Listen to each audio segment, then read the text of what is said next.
Assalamualaikum warahmatullahi wabarakatuh. Baiklah, sebelum saya melanjutkan pembuatan video tugas akhir ini, saya ucapkan terima kasih banyak kepada Ibu Emilia Gusmita yang telah memberikan kesempatan kepada saya untuk memenuhi tugas akhir atau menuntaskan tugas akhir semester 5 pada kali ini.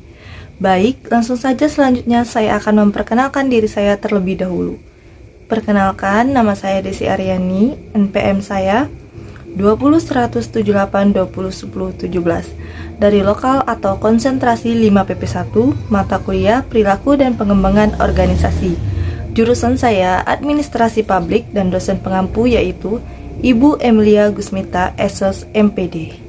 Baik, tidak usah berlama-lama lagi, langsung saja di sini saya akan menjelaskan teori tentang pengaruh budaya organisasi dalam perilaku organisasi. Di sini saya akan menjelaskan bagian dari subjudul teori tersebut, yaitu tentang budaya, proses pembentukan budaya organisasi. Teman-teman ada yang tahu nggak ya, ada berapa saja proses dari pembentukan budaya organisasi tersebut? Yuk, aku kasih tahu, di sini ada 4 proses pembentukan budaya organisasi.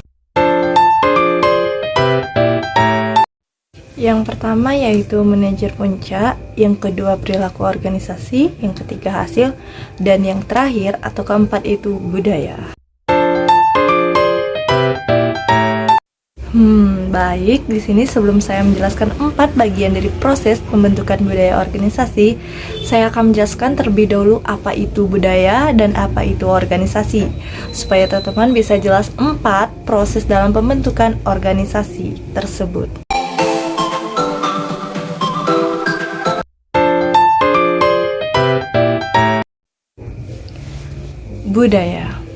Budaya adalah salah satu dasar dari asumsi untuk mempelajari dan memecahkan suatu masalah yang ada di dalam sebuah kelompok, baik itu masalah internal maupun eksternal, yang sudah cukup baik dijadikan bahan pertimbangan dan untuk diajarkan atau diwariskan kepada anggota baru sebagai jalan yang terbaik untuk berpikir dan merasakan di dalam suatu hubungan permasalahan tersebut. Menurut Herbert G. Hicks, organisasi adalah proses yang terstruktur di mana orang-orang berinteraksi untuk mencapai tujuan. Menurut MC Verlaine, organisasi adalah suatu kelompok manusia yang dapat dikenal yang menyumbangkan usahanya terhadap tercapainya suatu tujuan. Jadi, organisasi itu adalah sekumpulan orang yang terstruktur secara sistematis yang berfungsi untuk mencapai suatu tujuan. Menurut Garrett R. Jones, budaya organisasi itu adalah suatu persepsi bersama yang dianut oleh anggota-anggota organisasi, suatu sistem dari makna bersama. Baik, teman-teman, itu sekilas mengenai tentang budaya organisasi. Selanjutnya saya akan menjelaskan bagian yang pertama dari proses dalam pembentukan budaya organisasi, yaitu manajer puncak. Manajer puncak itu tindakan manajer puncak akan membentuk iklim dalam organisasi tersebut, sehingga peranan manajer puncak sangat besar dalam penerimaan atau penolakan suatu budaya organisasi. Lanjut, yang kedua yaitu perilaku organisasi. Perilaku organisasi yaitu menyangkut bagaimana proses penerimaan tindakan manajer puncak oleh para anggotanya. Yang ketiga, ada hasil. Hasil yaitu dengan adanya tindakan-tindakan tersebut akan muncul suatu kebiasaan yang menunjukkan bagaimana budaya organisasi tersebut berada. Dan yang terakhir atau yang keempat yaitu budaya, di mana kebiasaan-kebiasaan yang muncul tersebut akan munculkan adanya suatu nilai-nilai yang ada dalam organisasi yang juga akan mempengaruhi proses pencapaian tujuan organisasi. Baik teman-teman, itu penjelasan dari 4 proses dalam pembentukan budaya organisasi.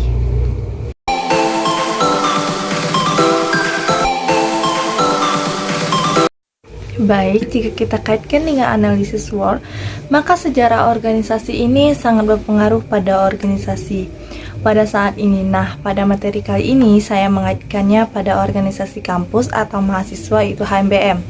Kita mulai dengan manajer puncak. Jika dikaitkan dengan analisis SWOT-nya itu, kita kaitkan contohnya seperti organisasi HMBM, yaitu yang pertama ada manajer puncak. Maka organisasi ini sangat penting manajer puncak untuk majunya suatu organisasi tersebut adanya manajer puncak ini.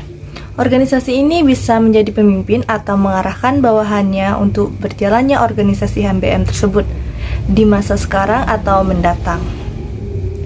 Manajer puncak atau manajer organisasi, misalnya di suatu organisasi, mahasiswa atau HMBM ini, manajer puncak ini mengajarkan tentang kebiasaan bagaimana menjadi pemimpin yang baik untuk mencapai tujuan bersama. Contohnya seperti menjadi pemimpin yang jujur dan bisa menerima kritikan dan masukan dari sesama teman atau anggota organisasi tersebut. Dari hal positif tadi, maka organisasi ini dapat berdampak positif bagi organisasi masa sekarang dan masa akan mendatang. Selanjutnya yang kedua yaitu tentang perilaku organisasi.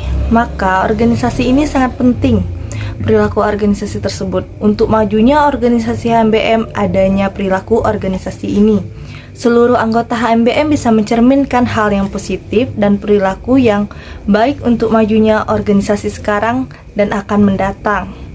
Selanjutnya yang ketiga yaitu ada hasil. Kalau kita kaitkan dengan analisis SWOT, maka di sini sebelum kita mencapai hasil dari suatu organisasi tersebut, kita harus melakukan prinsip atau proses tahapan terlebih dahulu. Yang seperti yang sudah jelaskan tadi, supaya kita mendapatkan hasil dari sebuah organisasi tersebut. Contoh, seperti kita menentukan struktur dari organisasi tersebut terlebih dahulu dan memberikan atau menerapkan perilaku yang baik dan melakukan hal-hal yang positif untuk organisasi tersebut supaya organisasi tersebut mendapatkan hasil dari tahapan tadi. Dan yang terakhir ada budaya. Kalau kita kaitkan dengan analisis SWOT-nya, yaitu dengan organisasi HMBM, tadi budaya dalam organisasi tersebut tentulah sangat berbeda-beda dan sangat terjaga. Seperti contohnya, kita berada di suku yang berbeda-beda, makanya kita harus tetap satu walaupun berbeda budaya dan suku untuk maju suatu organisasi tersebut. Jadi, analisis SWOT ini tergantung pada kebiasaan pada organisasi tersebut. Apakah organisasi perilaku bahasa kebiasaan yang baik, maka berdampak pula pada organisasi tersebut. Jika tidak, atau sebaliknya, maka akan berdampak buruk juga pada organisasi tersebut. Mungkin itu penjelasan materi pada kali ini. Kepada Ibu Emilia Gusmita, saya mengucapkan sebesar-besarnya jika tugas akhir saya ini kurang berkenan di hati Ibu.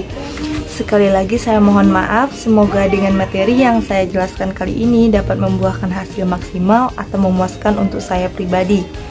Dan untuk masyarakat umum dan teman-teman sekalian yang sudah menonton video tugas kuliah ini. Lebih dan kurangnya saya mohon maaf. Sampai di sini saya akhiri. Wassalamualaikum warahmatullahi wabarakatuh.